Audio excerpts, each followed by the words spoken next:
milé študentky a milí študenti. Chcela by som vám niečo povedať o tom, prečo by ste mohli prísť študovať k nám na katedru politológie Filozofickej fakulty Univerzity Komenského v Bratislave.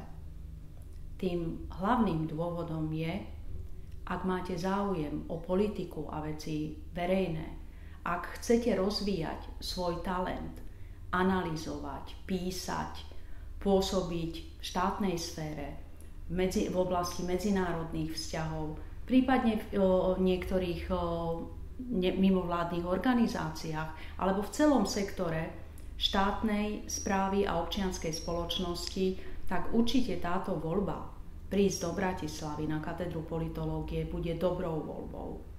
Hovorím vám to práve kvôli tomu, že na tejto katedre pôsobím už viac ako 25 rokov.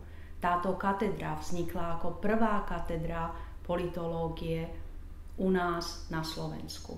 Ako viete, predtým nebolo možné študovať u nás politológiu, ale to neznamená, že tento odbor nie je dostatočne konkurencieschopný s tými odbormi a s tými školami, ktoré pôsobia okolo nás. Napríklad vo Viedni, v Budapešti, v Brne alebo v Prahe. Naopak, naši študenti, najmä absolventi bakalárskeho štúdia, majú veľké šance pokračovať vo svojom štúdiu po ukončení bakalárskeho stupňa práve na špičkových zahraničných univerzitách. Samozrejme, že to nie je len tak. Prvá podmienka je, aby ste boli schopní sa dobre pripraviť. A samozrejme vedeli angličtinu. Ja totiž so našim prvákom každý rok hovorím o tom, že angličtina ako jeden svetový jazyk dnes už na dobré miesto nestačí.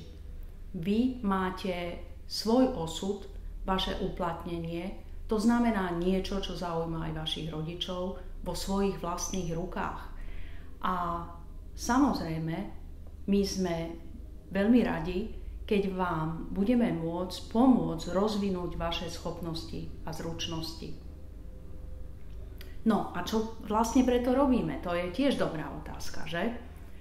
Snažíme sa vám ukázať, že analyzovať politiku, analyzovať veci verejné treba.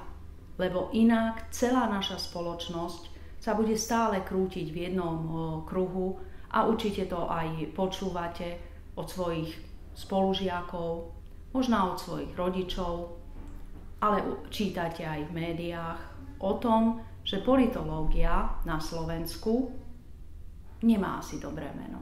Alebo dokonca, že politológov máme veľa, že nemajú uplatnenie. Toto však neplatí, pokiaľ ide o našich absolventov. Prečo sa ich to netýka? Aspoň teda veľkej väčšiny z nich. Práve preto, že sú ochotní ťažko pracovať, vedia čítať po anglicky a získajú aj takéto poznatky, ale to, čo je najdôležitejšie, si myslím, že sa naučia samostatne, tvorivo, kriticky myslieť.